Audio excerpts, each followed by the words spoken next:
We're still here at the Portland International Auto Show at the Kia stand, where I am checking out the Kia EV6 for the very first time. Design-wise, I love the look of this vehicle. It's got these wonderful sharp headlights. It's got a very cutting, sweepy look to the side, and it just oozes sporty hatchback. I'm sorry, people might like to call this a crossover, but crossover is overused. This is as close as I think you're gonna get to a sporty hatchback feel, both in terms of hood length, but also in terms of how the rear end looks. And I'll take you around there in a second because it's quite a special look. Being a GT line variant of the EV6, this particular version is a little bit more sporty than the entry-level EV6, but they've all got this really splendid and rather unusual rear end. On paper, in images and online, I've not really felt the love for the design, but here in person, yeah, definitely, it's got quite a good look to it. In terms of load bay space, the Kia EV6 has a pretty massive rear load bay. It's very long, but it's not particularly high because of this very sporty hatchback line. Now, one of the things that you're always going to want to know about an EV is where you plug it in. Some cars opt to have the charge port door at the front of the vehicle on the nose. Some decide to put it right next to the driver's doors so that you don't forget to plug it in when you get out. But the EV6 has taken a leaf out of Tesla's book and it's put the charge port door right here. It's fully automated, so it opens and closes under its own power. And I really like the fact that it's got this charge indicator right here to show you how full the battery is. And you've got access to both AC and DC quick charging. And you can also charge this at an 800 volt charging station because the eGMP platform on which the EV6 is based is an 800 volt platform rather than a 400 volt platform, and that means it can use the latest generation of super high power charging stations. That means on paper this has one of the quickest charge times of any EVs you can buy when you are on the road. The other trick that this vehicle has is Vehicle to X.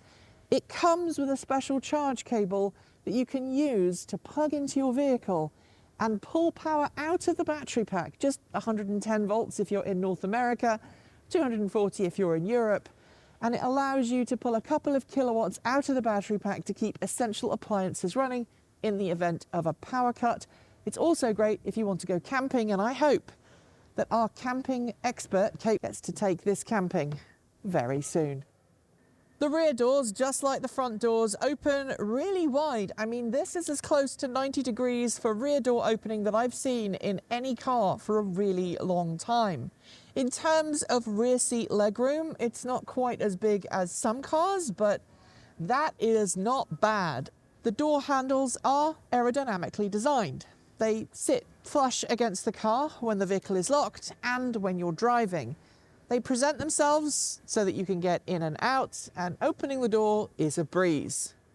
In terms of overall design, I really like the side-on profile of the EV6, especially with these rather natty wheel tyre combo on the side.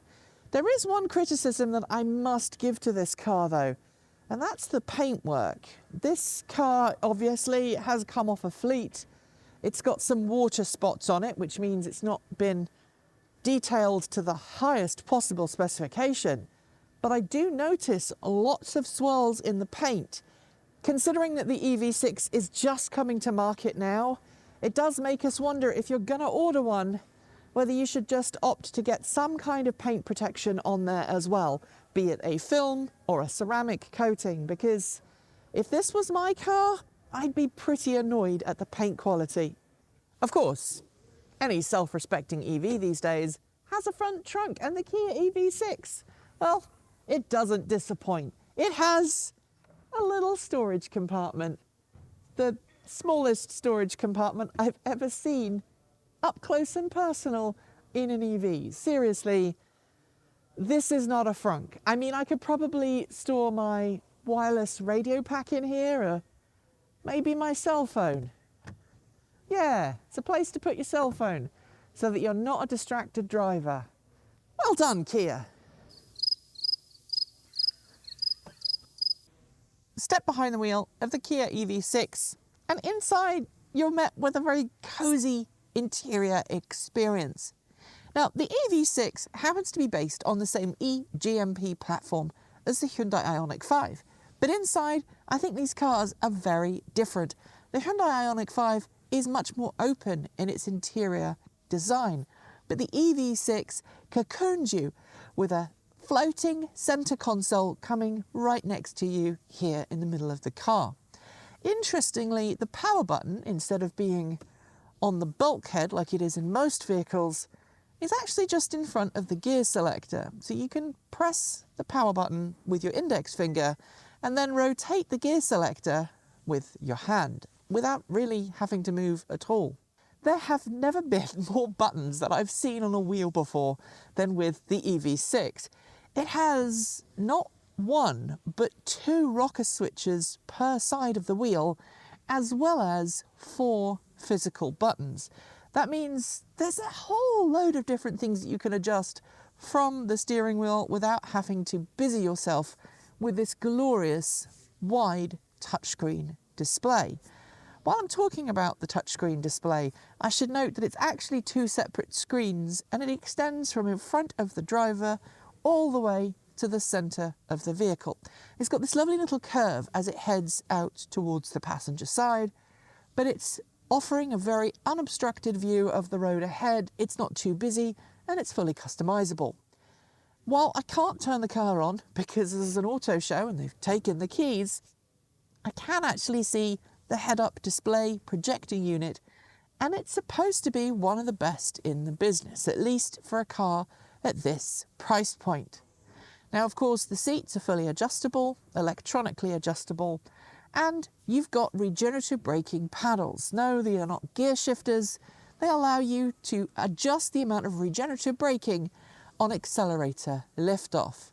Unlike a lot of EVs on the market, which are seemingly going towards the trend of having a full-length glass panoramic roof without a shade, the good thing about the Kia EV6 is it has an old-fashioned tilt and slide sunroof.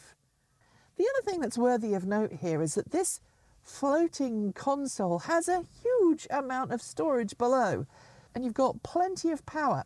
You've got both USB-A and USB-C connectivity, as well as a wireless phone charger right here next to the armrest.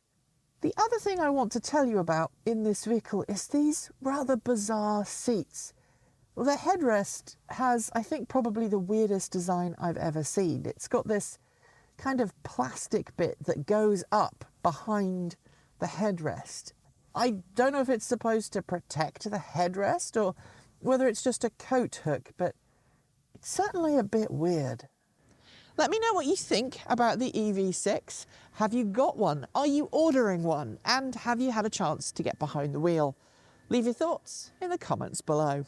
Well, that's it for today. If you like the video, be sure to give it a thumbs up, and don't forget to leave your thoughts below, and are free to join Discord chat room. There are links for you to follow. If you haven't already, please make sure you subscribe to this channel and our other channel, Transport Evolved Take 2, and give the bell a gentle little ding to make sure that you don't miss out when our next video goes live. Thanks on behalf of the entire TE crew go to the folks on my right for being our $15 to $49 a month supporters.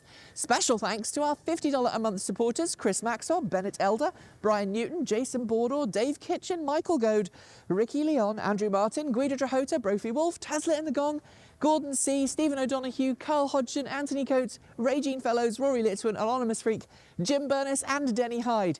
And our deepest gratitude to our $100 a month supporters, Marcel Ward, Reggie Watts, Joe Bresney, JP Fagerback, Will Graylin, Matthew Drobnak, John Lyons, Christopher Lee Jones, Laura Reynolds, Paul Conway, Ellery Hennesley and Ian.